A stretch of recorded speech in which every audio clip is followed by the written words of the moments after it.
So today I want to go over the failed attempt at Lion Diet and then also go over the benefits and struggles that I've experienced with fasting. Hi, everybody. I'm John. I'm 57 years old. I've lost more than 55 pounds on the carnivore diet.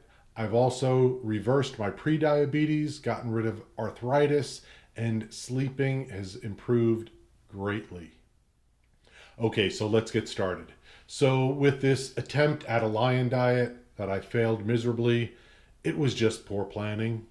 Even with some good advice from Alex at Carnivore for Life and watching his videos for the month of November of his proper attempt at the lion diet for a month that he was very successful with, I failed.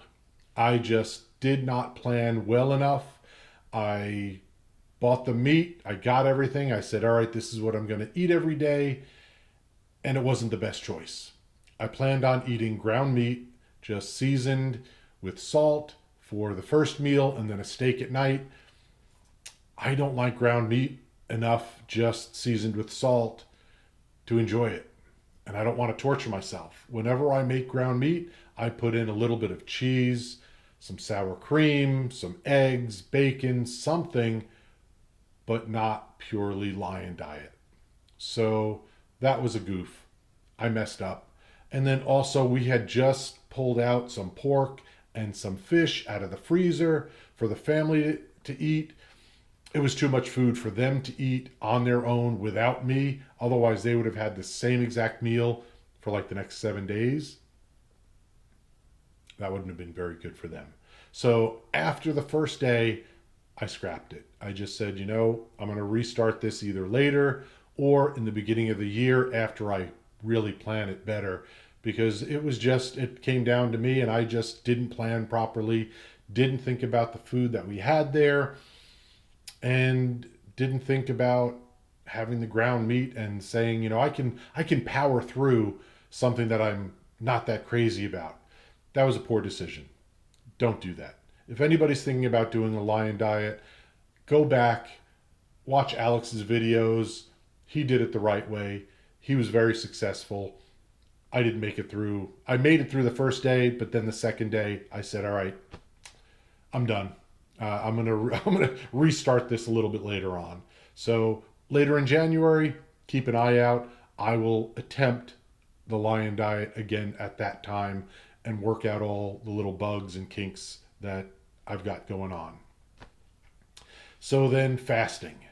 Well, I've been fasting now for the past several months. Since September, I did my first fast, and I fast almost every week, although I've been on and off several times, especially for those who saw my last video or my last few videos.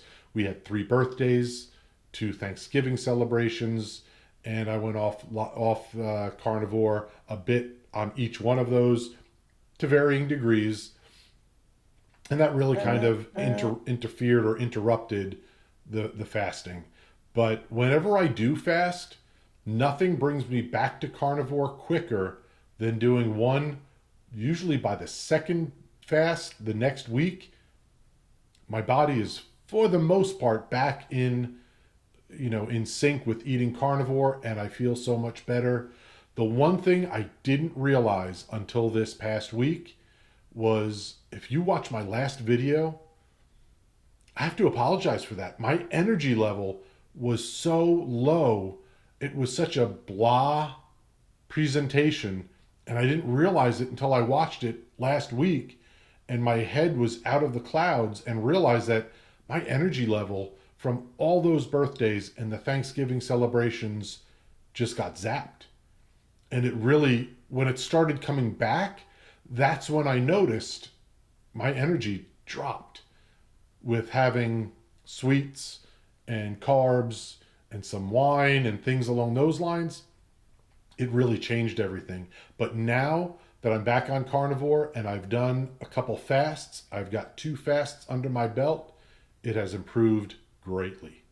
Some of the issues that I have with the fasting is last week when I did it, after I fasted, that next day when I broke the fast, I ate, 2 hours later, I had the munchies. I wanted pork rinds, cheese. I wanted something before I had dinner. And that has happened before, but not very often. And it was just something that I learned, again, from going off carnivore several times over the past month and a half previous. And it just didn't feel right. So coming back just feels so much better on carnivore. I couldn't be happier. And it was something now that I've learned that do a fast, 48 hours. I have to figure out exactly what to eat after the fast when I break the fast. So today, I just fasted yesterday, but today I changed it up a little bit. So today I ate a steak. First off, I ate 2 eggs first thing at about 10, 11 o'clock in the morning, and then I had a good steak at about noon. And that is holding me over so far. And then I'll have a steak tonight, but I'll let you know how that goes. But I think that's what I need to do because so far I don't have any cravings for cheese or munchies. I feel full and satisfied.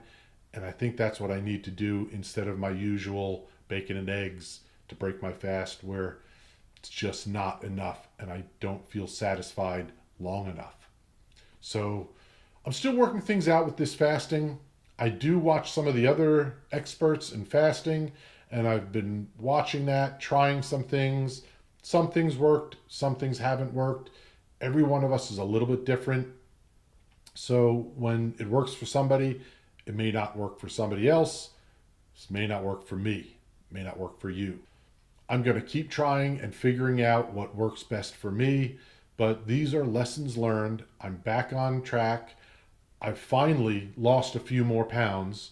For the month of November, that was the first month I didn't lose any weight on the carnivore diet.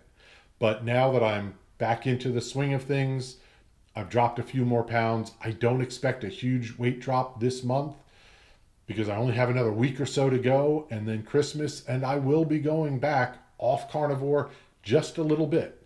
It's part of the plan. I know I'm going to have a glass of champagne or a glass of wine Christmas Eve, maybe on Christmas Day, and then also I'll probably have some honey baked ham. That's the plan. Some turkey, probably some prime rib. We're still working out the exact menu, but we're going to have something, and it'll be a few things a little bit off of carnivore, and we will probably have a dessert. We'll make something. That's the plan for this year, is to make a dessert, homemade whipped cream, and I might even try making some homemade Kiltz's ice cream for Christmas. So wish me luck with that. It'll be a first attempt. I'll let you know how it goes, but that's going to be Christmas. So going off of carnivore, while at the time feels okay and feels good, you enjoy some of the desserts and some of the foods, but honestly, not all of them are worth it. It's just not. I feel so much better eating carnivore that when I have some of those things, you don't enjoy them. They are crazy sweet now. Some of the desserts, once you don't have them for a while, one of the desserts that sticks out is carrot cake. The icing on the carrot cake that we had for one of the birthdays was so sweet. Too much. So I'm not having carrot cake anymore, at least not anytime soon, unless we make it ourselves. So there'll be homemade desserts from here on out. Very little bit, 1 or 2 pieces. Back on carnivore. I will be back on carnivore the day after Christmas, and then probably be off New Year's Eve, maybe a little bit on New Year's Day, and then back on it as of January 2nd, full-time, hardcore. I'm looking forward to going off a little bit, but honestly, I look forward to going back on carnivore because you feel great. So anyway, if you're still watching, thank you very much. I'll probably see you before Christmas, but if I don't, have a Merry Christmas. Thanks for watching. God bless.